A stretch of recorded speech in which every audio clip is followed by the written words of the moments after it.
Hey, there you are. Oh, happy hump day, everybody. It's Wednesday. This is Just Parlays with your buddy Chris King. I'm the host. I'm the engineer, the guy that drives the train around here. And then I just hang on for dear life as Chris makes his picks. I'm Scott Steehn. I'm the lead handicapper at winnersandwhiners.com. It's good to see you guys here on a dreary Wednesday afternoon here in mid-Missouri, although the temperature's gone down to the mid-80s. Chris, pretty happy about that. Well, good for you. I mean, not so good about the dreary part, but, the fact that, the temperature has gone down. They have not gone down here, in case you're just tuning in. It's a balmy 97 at the moment. Winds from the northwest about 10 miles an hour when they feel like blowing. Is that right? You have 97 in north winds? Yeah. Yeesh. See, if we get north winds, it means the temperature is going to go down 10 degrees. It'd be nice. It's supposed to be in the 80s by Friday. We'll see. I think you got the same front coming across the country. You'll probably catch it because we were 97 yesterday. So yeah, it's been. Yeah, but they're actually talking rain tomorrow. I'll believe that when I see it, because every time they say it's going to rain here, it ends up. I watched the radar the other day when it said it was going to rain, and the weather started coming this way from Atlanta, which it usually does. Then after about 3 hours, the radar goes like this, and then all of a sudden it starts going back in the direction where it came from. I was like, what the fuck is that? And stay out. Yeah, it's like, he gone. I mean, it's like, thanks for stopping by, weather. Well, there you rained for about 3.5 minutes.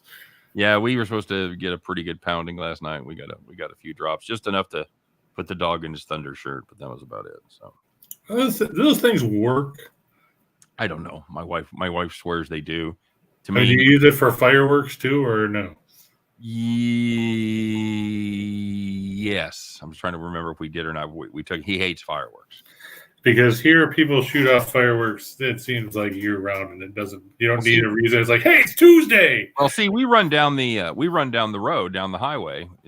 We're about 7 minutes from my door to parked at the stadium, and they shoot off fireworks, every home game on Friday night during the summer. Right. So a lot of times if we're just sitting around not doing anything, I got an eye on the Royals game. I'm like, hey, let's go see the fireworks. And we have to remember to keep leaving him at home. So, and he goes everywhere. He hates being left at home. We kept the camera on him one time when we left at home, and he just like howled the whole time we were gone. So, hey, welcome to Traffic and Weather and Dog Report on the Nines. By the way, Westminster Dog Show is going on right now. I think they crowned the grand champion tonight. So. It's weird because I know they used to do it, and they'd have the finale on Monday nights, because it would always, on USA, they'd always preempt wrestling. So. Oh, heartbreaker. Well, no, I'm just saying that's how I remember when it was on, because they'd always talk about how wrestling wouldn't be on because of the dog show. Well, and much like professional wrestling, the dog show, all fake. I knew it. Hey, it's good to be here. We ask you guys if you would take a minute, smash that like button, hit it right now while you're thinking about it. Thanks for the effort. And of course, make sure that you get subscribed to all the relevant YouTube channels. How many relevant YouTube channels are there? 2. Winners and Whiners YouTube channel and the Max Wagers Network YouTube channel. I know you found the Max Wagers Network YouTube channel because that's where you're watching us right now if you're watching live. So if you haven't made the commitment yet, if you're ready to take that step, make sure you get subscribed. Ring the bell and get notified every time we go live, every time we put up brand new content. It's Brian Gillihan. If you're the king of parlays, he's the prince of parlays, Chris. He had another nice 3-teamer last night. The dude can hit some parlays, man. He puts in at least one every day. He used to put in like 2 or 3, and then we kind of took away a lot of the options for sports. So he usually puts one, and it's pretty solid. He hits 1 or 2 a week. And that's when you're hitting parlays at 4-1, 5-1. That's really all you got to hit. So good to see you, Brian. Congratulations on a good day yesterday. Hopefully today will be just as good, if not better. And we talk about Max Wagers Network. I want you to listen to all the great content over there starting at noon. Sean Higgs doing Midday Money at 1 o'clock. It's Allie Burns with she's at Plus Money, honey, by the way, doing Morning Wood, you and me at 2. Scott Reichel and I at 3 o'clock over from Studio B. Fresh off Reichel's nap. He's usually bright-eyed and bushy-tailed, ready to rock and roll. 4 o'clock.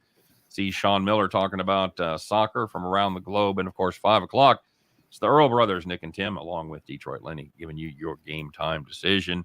And finally, Chris, you're looking to up your game a little bit, make your first bet a little larger than maybe you normally would, Caesars is giving you the opportunity to do just that. The Caesars mobile app, if it is in your state, you should take advantage of this offer. Use the code VideoWinners15, and you will receive basically a first bet do-over. If you win your bet, congratulations, you win it. If you lose it, Caesars will make you whole up to $1,500. 15 hundos, Scott or Chris. So it's that's right, Jim. It's a great deal. One more time, video winners 15 is the code. Of course, we've dropped the code and the links to your individual states in today's description. While you're down there looking at links, if you're looking for premium plays, we've got those available too. I know Chris is running pretty good. I'm on a nice little run myself. We've gone, what have we gone? 25, 8-1 over the last week. So good mark there. We're happy with that. We went 3-1 yesterday, including hitting my best play of the day, which was the Seattle Mariners. Got that one home easily. Had to sweat out San Diego a little bit, but everything else was fine. I lost my personal live bet on the Royals. Felt like a genius. Angels had 2 guys on. They're down 2 runs. I caught the Angels live. They tied it twice. Just couldn't win it. So. And now who picked the Royals yesterday? That was you. That's right. A nice plus. What did you get? Plus 145 on that? A nice. Yeah, plus 140. The bad part was in the shot in the dark, we had 7 of them, and 2 of them I couldn't do a damn thing about being wrong because Perez left early because he got plumped. Caught a ball on the wrist. Exactly. Yep. And Judge only got to bat once because they decided that they were going to pinch hit him in the 9th. That's brutality right there. So that would have gone as a no play, and decided so he gets one at bat, and he saw 1 pitch. Brutal. Just absolutely brutal. How'd the rest of your day go? Not bad. We had a 14er. Like you said, I had to sweat out San Diego because for the longest time they were down 2-1 after giving up that inside the park homer because apparently Trent Grisham thought he could be Superman and dive and stretch out and he'd be able to fly and then watch the ball roll all the way past him.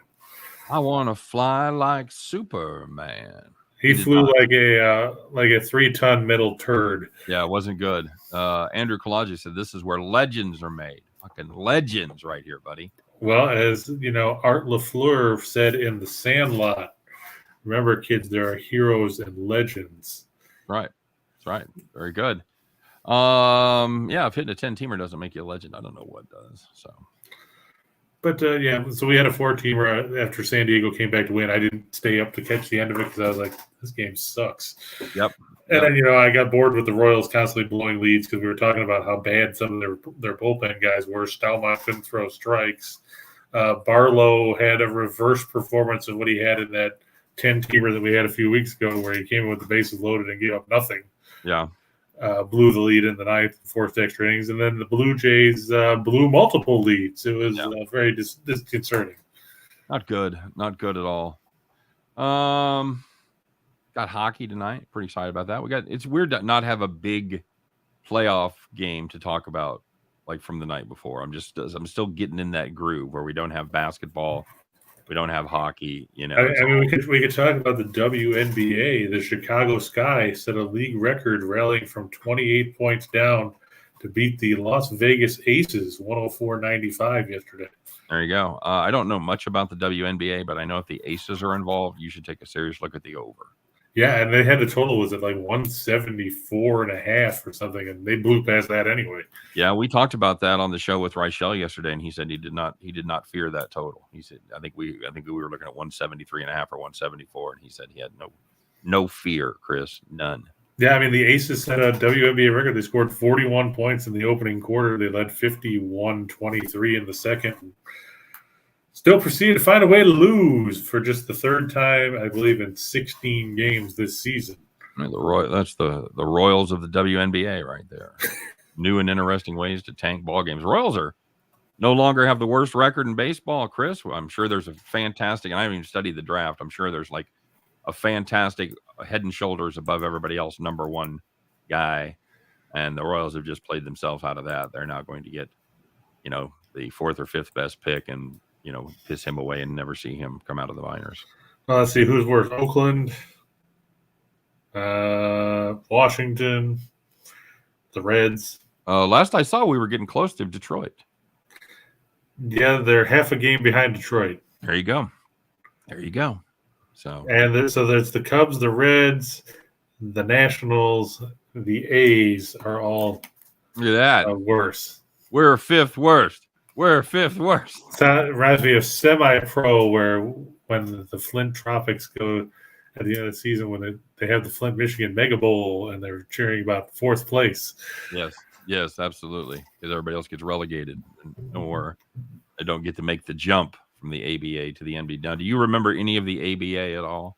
Yeah, I mean, I think the smartest people in the ABA were the owners of the Spirits of St. Louis because, they didn't go to the NBA, but they get a slice of money in perpetuity for all the expansion teams. So they're still making money now. It's a beautiful thing. All right, buddy. I know we got some games tonight, including a hockey game, and I'm sure we'll get to that a little bit later. But I understand you have no plans at the bottom of the hour, so we can kind of take our shoes off, stretch out here a little bit, talk a little more in depth about a couple of games. Let's get to it. What do you say? Yeah, how about it? We'll start with the Phillies and the Rangers. This game starts at 4:05. I know Rye was disappointed yesterday when I said I was taking Martin Perez and the Rangers over the Phillies. By the way, we have this, and I'm not going to give too much away. We have a farm play involving this game. One of the rare times we take an afternoon game. So by the time we're done with this, in about 20 minutes to play it. So make sure you tune in for the next show. Because if you're in the habit of like listening to me and Chris and then going back and listening to me and Scott later and picking up the picks, the farm play will not be an option for the night games tonight. Just telling you guys. So you're taking a 4:05 game. Yep, that is surprising. Yeah, it's a rarity for us. We really like this play and we wanted to get down on it. So. Yeah, I'm going to go with the Phillies here. I know they did absolutely nothing yesterday. Martin Perez continued his resurgence as an actual relevant pitcher in Major League Baseball. How about that? As they blanked Philadelphia 7-0. Some people will point out that, the Phillies are 0-6 in the last 6 meetings between these teams, 0-8 in the last 8 in Texas. They hadn't played in 5 years, so you can really throw that out the window. Well, some people need to work on separating the wheat from the chaff as far as their stats go. Because if you're pretty much, that's why I know there's a site that you and I use that talks about what's happened since 1999. Yeah. Like, why do I care? This is what happened on Tuesdays in 2006. Depending on the league and how the personnel turns over, I probably don't care what happened 3 years ago. Right. So yeah. Anyway, no. Yeah, you've got Zach Wheeler, who's. Would you say he's the front man in the Phillies rotation now, as he supplanted Aaron Nola? Yes, he's a top 10 Cy Young candidate, at least according to the odds. Well, so is Tony Gonsolin, but yes. Who turned in another solid outing yesterday. He's now 9-0. Yeah. He went 5. He went five innings, 2 runs. Not fantastic. It's not going to win him the Cy Young, but it didn't knock him down any. If you made a bet on Tony Gonsolin, like I said to do, if you got him at I think most places were 20-1. If you got him at 20-1, you shouldn't feel any worse after last night's performance. Yeah, but you said you saw him somewhere at 35-1. It was a site that listed all the odds of everybody. It wasn't a betting site. It was like an amalgamation site where where they had to kind of track the movement. And the last update, number one, it was from the 6th of June. So I noticed that as I looked at it harder. I was trying to figure out why there was the discrepancy. So it looks like we missed at least one start of Gonsolin, where his odds went from 35 to 20, which 20 I think was still a great price. Well, I'm just looking here real quick at covers as of last week. So this was on the let's see what they've got here. They had Gonsolin still at 22-1. That was actually updated this morning. So, and MGM says this was as of a few hours ago. They don't even have him in the top grouping. They've got Alcantara, Musgrove, Burns, Wheeler is 4th. Okay. Then Max Fried, and of course you tell nobody proofreads this stuff because it's Carlos Rondon, not to be confused with Hector Rondon, the former reliever for the Cubs and Astros. Right. he's at plus 1,800. So very good. Carlos Rodon, not to be confused with Rick Rodin. Yep, exactly. Who's a good golfer. Yes, he is. Yes, he is. All right, buddy. So you got Zach Wheeler here going up against Johnny Gray. Johnny Gray hasn't been bad over his last couple starts, but which is weird because he's spent a ton of time on the IL. Yeah. You're right. His last 2 starts, he's got a 1 run in 13 innings, struck out 16, 8 hits and 3 walks in that span. But I only know that because we did this for Total Chaos. We did this game. So did you? Yep. I pity you. He's a fool. I reject the challenge because Balboa is no challenge, but I'll be more than happy to beat up on him some more. Phillies hit right-handers pretty well. At least they have lately. They've won 10 of their last 11. I think that's important.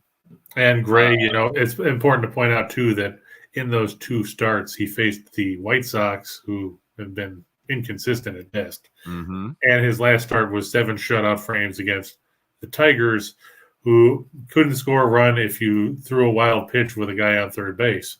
Yeah, we talked about that yesterday. Tigers averaging just a little bit over 2 runs per game on the road. It's 2 1/4 now. 2 1/4. Man, congratulations. So, yeah, I'm okay with the Phillies here. That's a decent price. The only thing that bothered me is there wasn't as much bump on the money line as I thought there was going to be. You're a road team with the pitching advantage. I mean, 60 cents isn't ideal. You always look for, a little bit more, 65, 70 if you can get it. But 60 is not unreasonable. And you look at the Phillies, they're very good at scoring on the road. Second in the majors, 5.24 runs a game. They're basically the Rockies of road teams. You ever been to Philadelphia? You're happy to get out of there too. That's true. I mean, sorry, Rye. Well, I haven't seen him in the chat yet, so it's weird not seeing him over there. I know. He's probably handicapping for the NASCAR so he can kick our ass.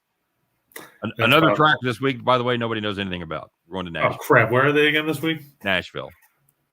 Oh, Nashville. That's right. Nash Vegas, baby. So it's going to be another track that nobody's ever run on. That's what I'm saying. We'll just be playing, we'll just throw lawn darts at people and find out who we think is going to be in there. I think they've run there one time. Rye brought up a great point that Kyle Larson's been pretty much overvalued in every race, which should open up value for the rest of the field. He's going at plus 450 right now at DraftKings. Not a fucking chance, man. I'm not doing it. And then it's Kyle Busch at 750, Chastain and Elliott are at 800, and then Denny Hamlin rounding out the top 5 at plus 1,000. Yeah, we'll see how that goes. All right, so take the Phillies here. They're good team. Rangers better than we thought, but the Phillies have really turned it around. And as much as I hate to say it, I don't think it was Joe Girardi's fault that the team was playing as poorly as they were. I don't think Rob Thompson has done anything earth-shattering to make this team suddenly turn things around. Well, it's weird because as soon as he came in, the team suddenly turned things around. I know, but I mean, it's not like he's some manager of the year candidate. I mean, the Angels fired Joe Madden. What have they done? Yeah, they're terrible. I mean, they lost twice to the Royals. They stopped their losing streak. Yeah, after they added a couple more onto it. Yeah, so I'm just saying. Madden lost 12 in a row. New guy loses 2 in a row. That's an improvement. Yeah, let's just see. What's the Angels' record since Phil Nevin took over? And do they wish they still had Mike Scioscia as manager? I want to say they were 2 under when Nevin took over. Yeah, you're right. Madden was 27-29. Nevin is 6-9. Killing it. But you just lost twice to the Royals. Well, you say it like that's a bad thing, but the Royals are just ripping through the West Coast. It's a very un-Royals-like season. They usually struggle on the West Coast, but they took 2 or 3 from Oakland, 2 or 3 from Los Angeles. So. That just shows you. And Ohtani's pitching tonight. Mm-hmm. Did not do that game because against Daniel Lynch. I thought Ohtani was. The Angels are prohibitively valued there. Yeah. Well, despite last night's game, we took the under there. Did you? Yeah. Did you get it at 8 or did you get it at 7.5? 7.5. Oh, it's 8 now. Well, they saw that game. They saw that game last night. That's recency bias. That's true. Buying me a free half run, I'll take it. Take it all day, buddy. I'll take a 4-4 push. or a 5-3 push rather. I was going to say 4-4 this is push. I'm hockey. in trouble. Yeah. All right. What else you got? All right, how about we move on to Fenway Park, where the Red Sox take on the Tigers. This goes back to what we were talking about earlier, where the Tigers can't score with a guy on third. I've been putting too much pressure on this pitcher, Chris. After I brought him to the attention of America, he has pretty much sucked his last 2 or 3 starts. His last 2, he's been bad. He's good at 9 runs in 9 innings. But to be fair, even when Schoolball was pitching good, he wasn't getting much in the way of decisions because the Tigers can't score any friggin' runs. No. I mean, you look, and before those last 2 starts and the 7 starts prior, Schoolball gave up 2, 0, 0, 0, 3, 0, 3. So, I mean, you're talking about he didn't give up more than 3 runs in any of those starts. He went at least 6 innings in 6 of them. And he still ended up with 3 no decisions.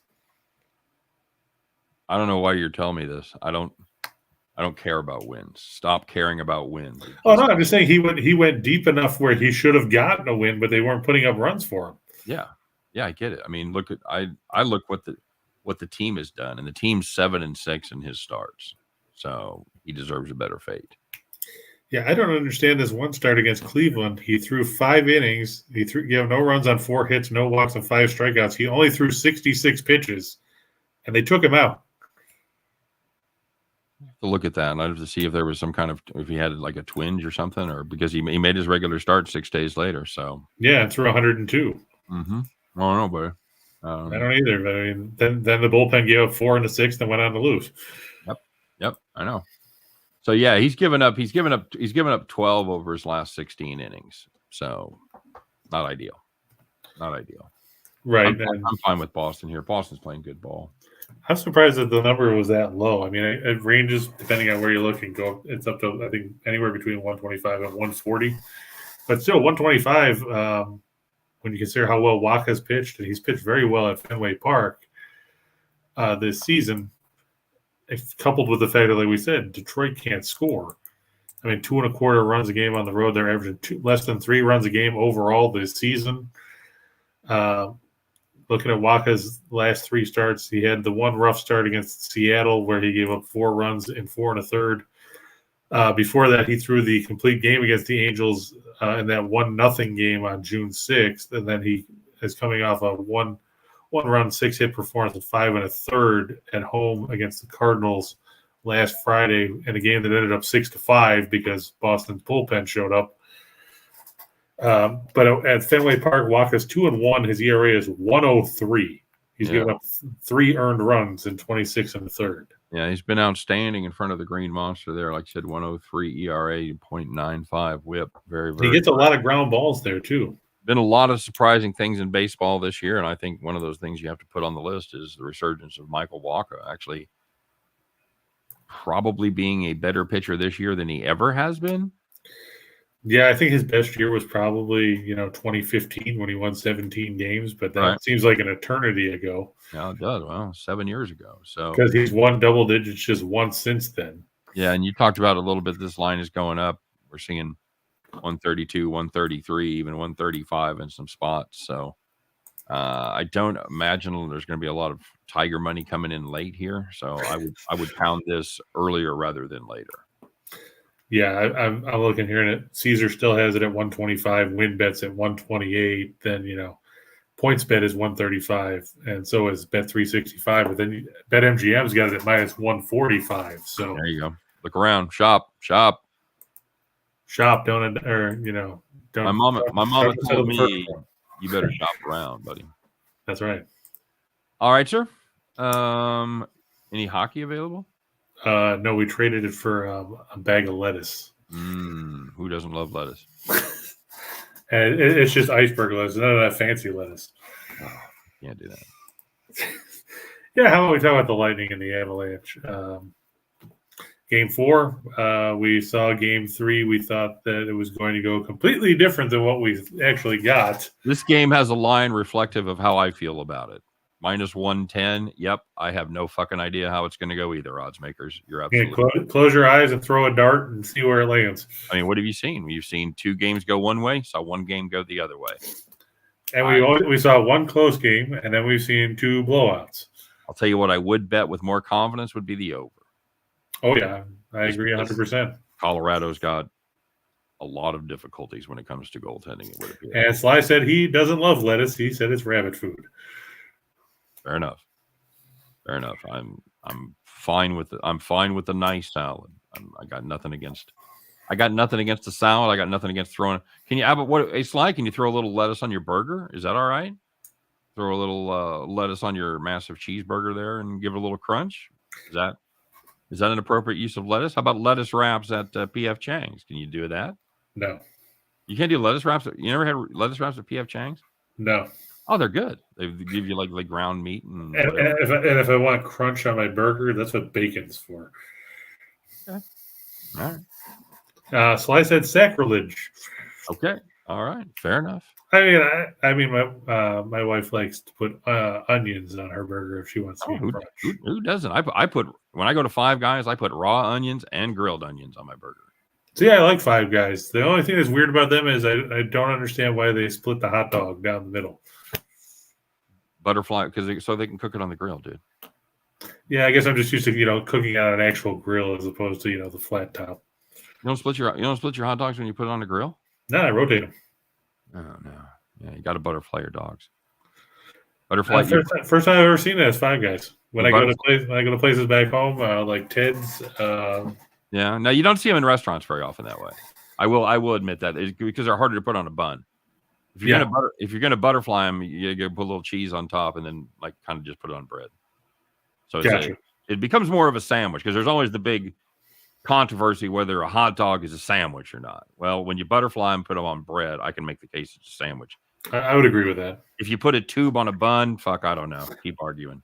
Technically, I guess it would still be a sandwich. I mean, it's still meat between bread, right? Again, yeah, I guess. I don't know if it has to be actual sandwich bread or if a bun. Again, because if you go down a lot of rabbit holes, I'm not going down that one. Yeah, if you say that it has to be on bread, then technically you would say a burger is not a sandwich because of the fact that it's not bread. It's a bun. There's a lot of people that would say a burger is not a sandwich. Burger's a burger.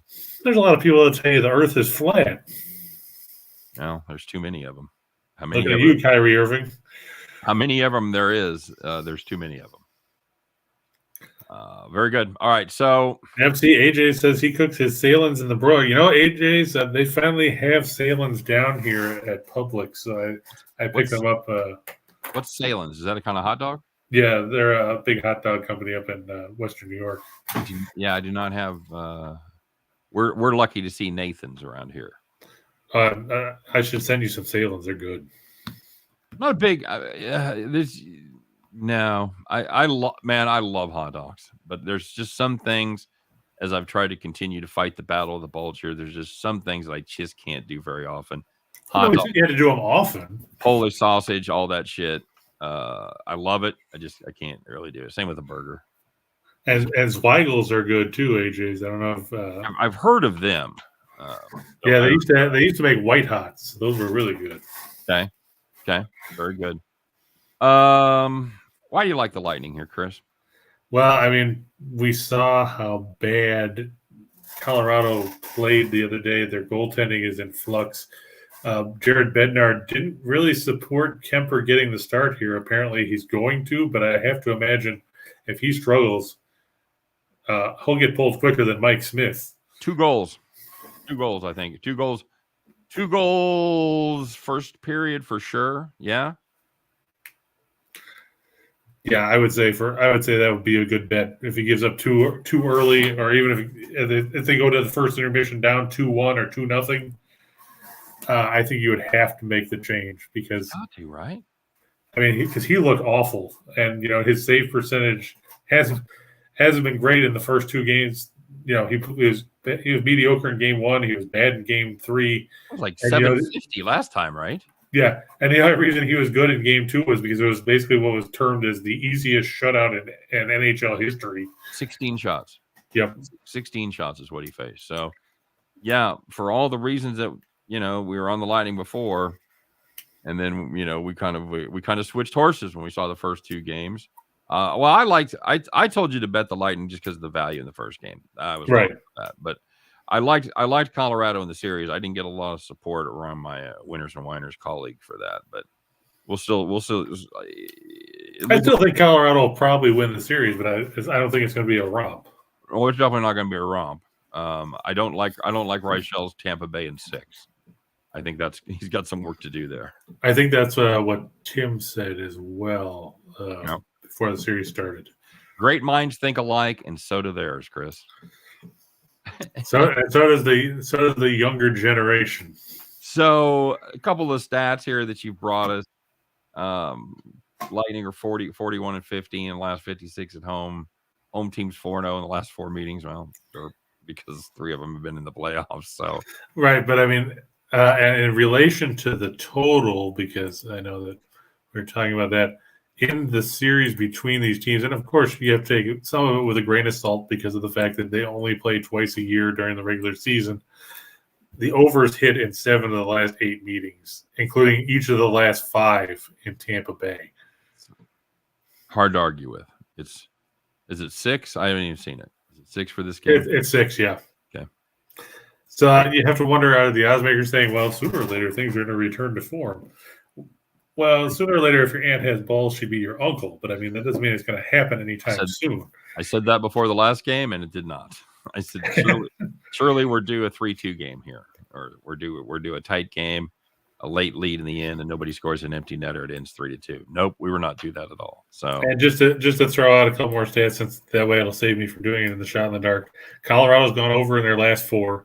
They've gone over in their last 5 after scoring 2 or less. The over is 5-0-1 in their last 6 against the Atlantic. They've gone over in 4 of their last 5 after losing by at least 3. And it's gone over in 6 of their last 8 on the road. Okay. Meanwhile, Tampa Bay has gone over each of their last 6 games against the Western Conference.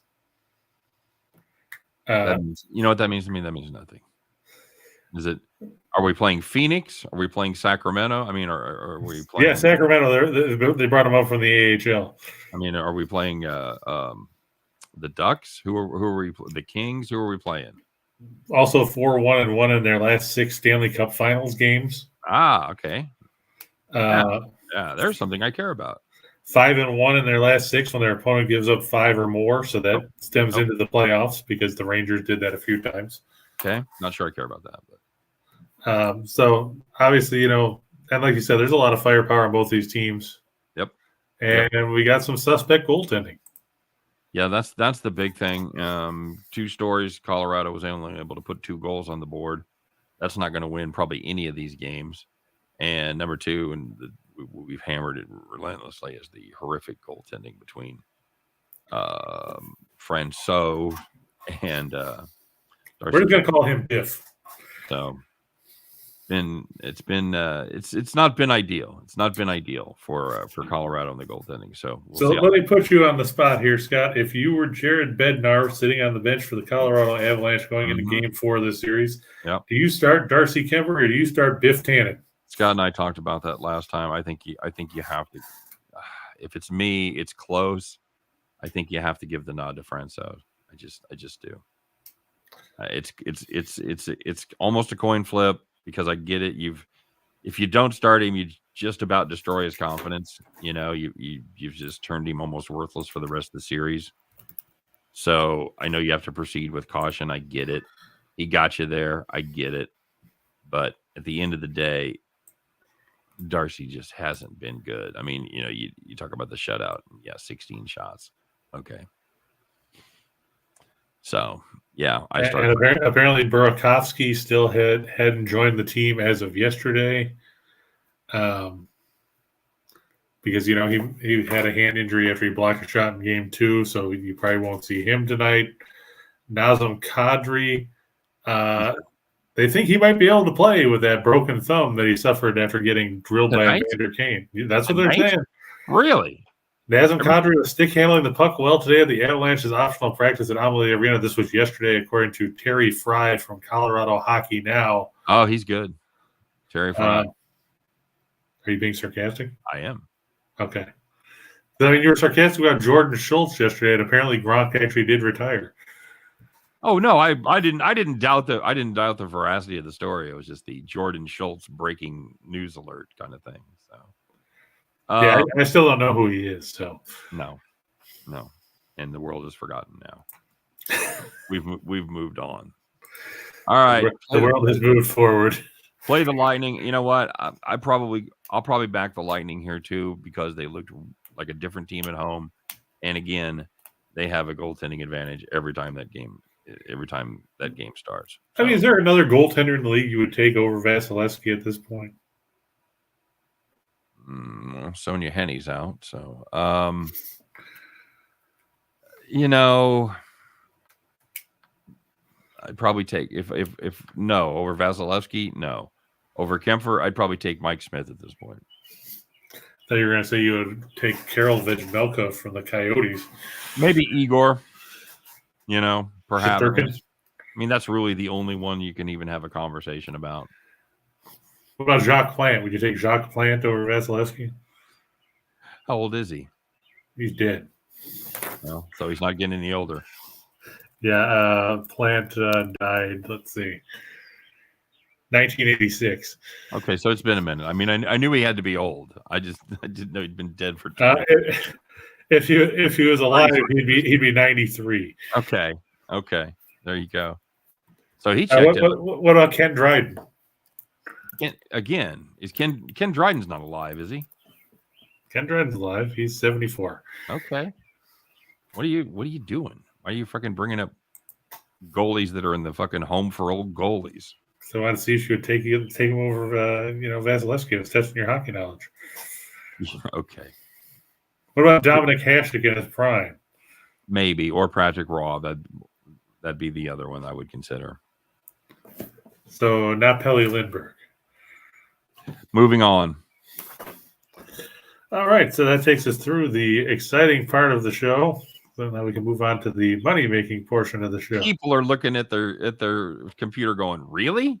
That was the exciting part? Oh, fuck. What have I gotten myself into? I mean, the exciting part was really, talking about the dog and the fireworks. But, we like to start out slow and kind of taper off from there, folks. That's our pattern. So Sly said he wants to know the over-under on slashes to Kadri's hand if he plays. Ooh, 2.5. I mean, if he does play, you'd have to think the Lightning might be out for revenge after, Taves' cross-check to Kucherov in the late stages of Game 3. Yeah, I would imagine they don't forget that. You a fan of the eye for an eye mentality when it comes to, the playoffs? Oh, yeah, has to be done. Even at the risk of, ending up, putting the other team on the power play? Got to be smart about it. But yeah, pick your spots. It's like throwing at the guy in the baseball game. You're not gonna throw at him with the bases loaded and nobody out. But unless you Joe Madden, you get up there with nobody on base and 2 out.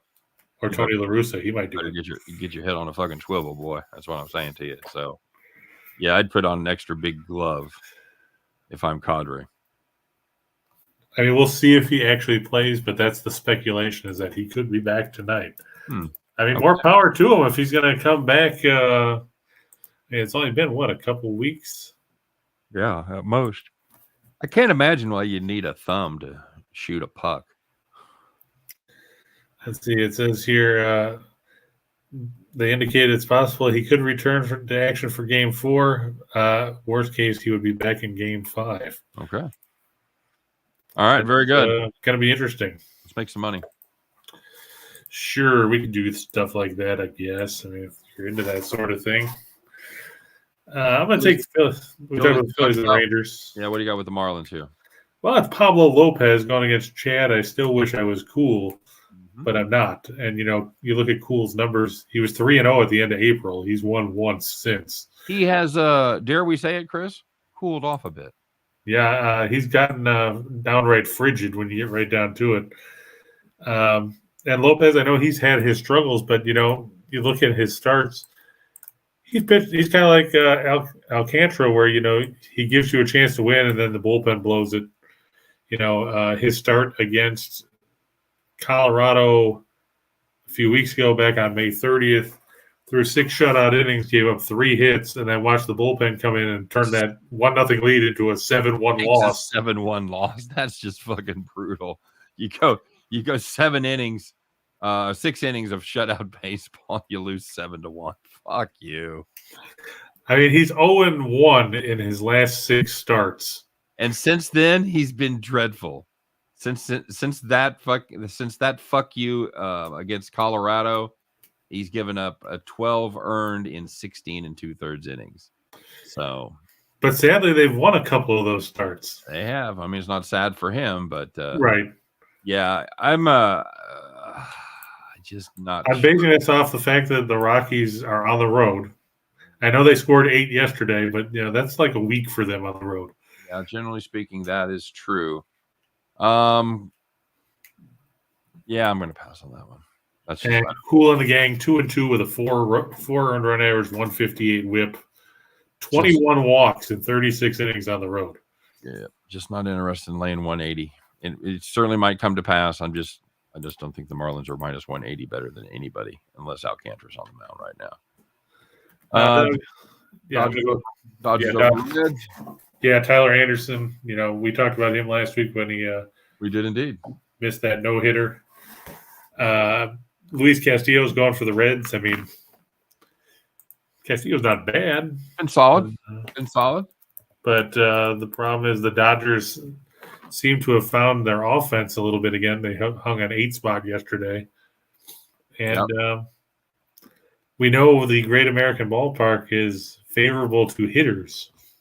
Hit them high and watch them fly. We've talked about this Cincinnati bullpen a lot, and they've given up 185 billion runs. They've given up an average of 6.6 runs per game over their last 5. So that's not ideal. That is no bueno.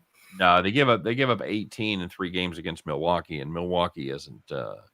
That's not exactly the Bash Brothers up there. It's not exactly. Yeah, and in the finale, and the last game that Castillo pitched, it was against the Diamondbacks on the road, and he gave up 3 runs in 7 innings in a game they lost 7-4. So talk about another team where the bullpen screwed him over. Yep. Yeah, this is and we talked about Tyler Anderson. 4 of his last 5 starts given up 1 or less. He gave up zeros in 3 straight starts. Kind of got tagged against the White Sox, but came back strong last week and gave up just 1 earned in 8 1/3 innings with one hit. One hit. We got as he took goddamn hit. Took the no into the 9th. So there you go. Yeah, big fan of that play. I think that's a good price right there. So if you were going to play the Phillies Marlins straight up, play them on the money line, you're getting 170 on your $100 bill. You want to put a little mustard on your dog there. Take the run lines, 395, almost 4-1 on $100. And of course, if you were to play the Dodgers and the Red Sox, possible World Series preview. 2-1. Yeah, maybe Boston had half their pitching staff. A little better than 2-1 on the money line at 204. And of course, as you might suspect, you play them on the run line. Going to get a nice little chunk of change there at 425 on $100. Very good. Chris, what do you got in a 4-teamer? All right. Well, I'm going to stick Tampa Bay in here just because. Yeah, sure. I think they'll put together a good try. I don't understand how Cleveland is this much of an underdog against the Twins, given Sonny Gray's pitching, and he threw 65 pitches in his first start off the IL last week. Sonny Gray makes me feel fine. Okay, way to butcher Steels and Croft. I'm a big fan of McKenzie. I'm a pretty big fan of this kid. I think he started to put it all together. He got tagged a couple of starts ago, gave up 5 against Baltimore, but he's been really good his last 2, giving up just 3 earned his last 12 innings. I'm a fan of this play. I think I think you're getting a steal as far as the price goes. And we've seen it in the past. You start putting plus money plays and dropping them in those parlays, and it really, really takes the parlay odds up. So, I mean, do you have any reasoning why the Twins are this big of a favorite? Because they're a better team. They're a better team, but the Guardians have been playing better baseball than the Twins lately. And the Guardians, I think Did they move past the Twins, or are they right behind the Twins? They were right behind them. And you look they're okay. They're actually percentage points ahead of Minnesota now because Minnesota's played holy shit 6 more games. Well, and you look at they're also looking at the pitching matchup. They're looking at Sonny Gray, who's given up just 1 earned run over his last 18 innings, covering 3 starts. So he's been going back to a month ago. He's been outstanding. He hasn't given up more than 2 runs all season in any start. So, just saying. But he's also been on the shelf twice. Yes, he hasn't made as many starts as everybody else, but he's still a fair body of work. He's made 8 starts. I mean, he hasn't made 11 or 12 at this point. So, it's not like he's made 2 starts. He's got a decent body of work, but he has spent, like you said, about a month on the IL, 3 weeks or so. So, but still, I think I've got this closer. If you want to give Minnesota a small advantage, you want to make them, minus 120 or something, I'm okay with that. Give me even money on the Guardians, plus 110 maybe. I think plus 140 is a great deal. I bitch about the price when it's too high, Chris, and I will pounce on it when I think it's too low. The Yankees, I think Jordan Montgomery will bounce or get them back at the win column. Shane Baz is going for the Rays tonight, and Shane Baz does not have much of a track record at the major league level. Everybody was all hyped up about him. Yeah. When he came over, the Austin Meadows trade or whatever. He's 0-1 with a 5.40 ERA in 2 starts. I know he faced the Yankees once last year. He pitched 2 2/3 innings. So now, does it worry you that Baz was awful his first start against Minnesota and was really good his last start against Baltimore? 6 innings, no runs, 2 hits, no walks, 7 Ks. No, because it's Baltimore. Okay. I just don't think you can automatically write it off like that. The Yankees may very well win this game. Jordan Montgomery's very good. Yankees are better than Tampa Bay, obviously. I'm just not sure that Baz is going to puke on his shoes like you think. Well, he might not puke on his shoes, but you also have to look in that game where Baz threw 6 scoreless innings. Tampa Bay scored no runs. I know. So Montgomery doesn't, or Baz doesn't have to pitch badly to lose. No, he does not. He has to give up. I think if he gives up, if the Yankees get 3 to 4, I think they're in a world of trouble here. Yeah. So that's what I mean. I don't think Baz isn't going to, he's not going to pitch as badly as he did against Minnesota, sure. Okay. But Tampa Bay doesn't put much on the scoreboard. And I mean, we talked about it yesterday. The Rays scored 5 runs. They hit 4 homers, and one of them looked like a wiffle ball homer because, like I said, it went 323 feet. Well, then one dude basically hit it right down the line. And the one dude had 3 of the homers. Yeah, Paredes or whatever his name is. Yeah, that's right. Yep. But yeah, Harold Ramirez, his homer, the only park it would have gone out of was Tropicana Field. Yeah, so not ideal. Like I said, they talk about Yankee Stadium being a little league park, but I mean, come on, 323 feet. All right. Now Garbage. I know you took this Ramirez prop yesterday as well. That got home as he had a double. He's hitting the ball pretty well right now. He's on a 10-game hitting streak, I think it is. Yep, he's one of those rarities. He has an average over 300. So, and he doesn't strike out a lot. He works the count. He makes pitchers throw strikes, which is a dying breed in baseball today, where everybody just wants to swing for the fences and then come up hitting absolutely nothing. But yeah, during this stretch, Ramirez has a 405 average and a 1194 OPS and has at least an extra base hit in 9 of the 10 games. There you go. Including 9 doubles. Like you said, he kept that streak alive yesterday. So, Chris, you're going to play those 4, as you suggested, with the money line, throwing in that plus 140 on the Guardians to sweeten that bad boy up. That's going to pay almost 16 to 1, $15.88 on $100. And if you want to really get out over your skis, you want to, is that right? You're laying the 1.5 and it's plus 200 on the Guardians game. Yeah, because they're an underdog. I understand. I thought it'd be worth a little more than that, but that's what BetMGM came out. It could be more. All right. Yeah. I mean, for example, That's a different sport. Never mind. I just saw the one right above it. But. Yeah, the hockey one. Yeah. Yeah. So yeah, you want to play the run lines there. You want to play the Guardians. You want to play the Yankees, and you want to play the Tampa Bay Lightning on the run line. That's going to reward you handsomely. 46-16 on $100. 46-1 on a 4-teamer, Chris. That's pretty nice odds right there. So. Yeah, and Brian said the Yankees hit righties better than lefties, and the Rays can't score. He said he'll take the Yankees all day with the cheap price. Yeah, I'm okay with that. I think it's a good price. I'm not trying to be anti-Yankees here. I'm more pro Boz than you are. I think is what I'm saying to you. But the Tampa Bay Rays have many other problems other than their starting pitcher. True. Mainly, they can't score. They're kind of a little bit of a grown-up version of Detroit, but not much. So. Hey, if I got my flashlight and I got trapped in a room, do you have a shot in the dark for me there, Chris? Sure, why not? And there it is. Look at that. We're going to start with Trout over 1.5 total bases. I know you mentioned earlier that Lynch is pitching for the Royals. Yeah. Lynch has given up 9 homers this year and has a 5.52 ERA and a 1.42 WHIP against right-handed hitters. God damn it! Trout cranked one last night. I thought was going to go, and it just. Yeah, I remember we were talking about that. He said he just missed getting all of it. Yep, I think they just they die a little bit there in the it died just enough to keep it in the park. So yeah, I don't hate that at all. Getting plus money on Mike Trout to have over 1.5, sure, why not? and here you go against left-handed pitching. I know it's only 57 at bats this year. Trout's OPS 1.146. That'll play. 4 homers and 6 doubles in 57 at bats. Okay.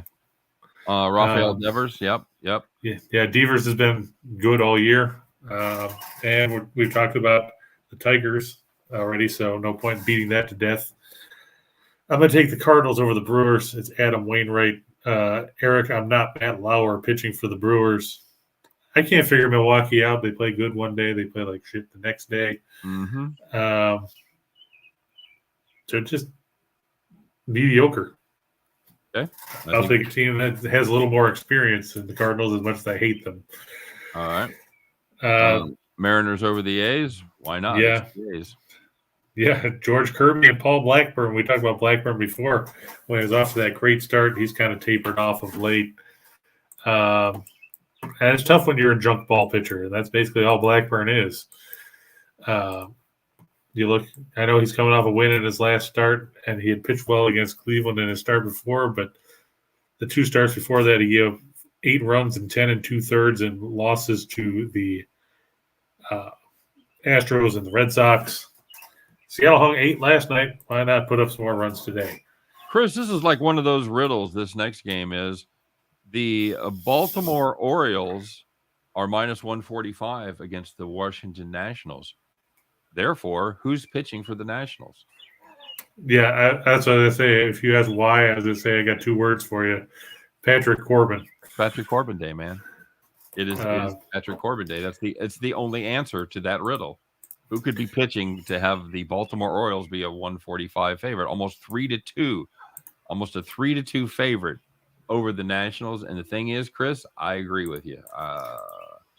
I'm fading Patrick Corbin until further notice. Wells has been decent. He's been fine. Wells hasn't given up more than 3 runs in any of his last 10 outings. This Washington team is dreadful. Now, I remind you of last performance by Patrick Corbin, went 3 1/3 innings, only gave up 2 earned runs. Well, that's not bad, right, Chris? I wait to hear that he gave up 75 unearned runs. He did. He gave up 7 unearned runs. 7 unearned runs. So just imagine what that 6.59 ERA could be. How did he do that? Well, by giving up 2 home runs after errors. Congratulations. So, yeah, Corbin's not been good at all. Yeah, we were just talking about how Wells hadn't given up more than 3 runs in any of his last 10 starts. Corbin has given up at least 3 runs in each of his last 7 and 9 of his last 10. Yep.